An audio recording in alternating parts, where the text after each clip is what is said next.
ಮಲೆನಾಡಿನಲ್ಲಿ ಮತ್ತೆ ಮಳೆಯ ಆರ್ಭಟ ಜೋರಾಗಿದೆ. ಈ ನಡುವೆ ಭದ್ರಾ ಜಲಾಶಯದಿಂದ ನದಿಗೆ ನೀರು ಹರಿಬಿಡಲಾಗಿದೆ. 12,000 ಕ್ಯೂಸೆಕ್ಸ್ ನೀರನ್ನ ಡ್ಯಾಂಗೆ ಹರಿದು ಬರ್ತಾ ಇದ್ದು, ಈ ಪೈಕಿ 2,000ದಿಂದ 5,000 ಕ್ಯೂಸೆಕ್ ನೀರು ನದಿಗೆ ಬಿಡಲಾಗ್ತಾ ಇದೆ.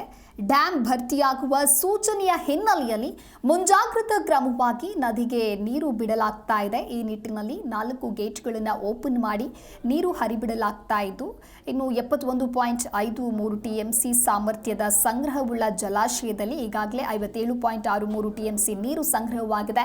ಕಳೆದ ವರ್ಷ ಇದೇ ಸಮಯದಲ್ಲಿ 136 ಅಡಿ ನೀರು ಸಂಗ್ರಹವಾಗಿದ್ದು, ಇನ್ನು 6,246 ಕ್ಯೂಸೆಕ್ ನೀರು ಒಳಹರಿವಿತ್ತು.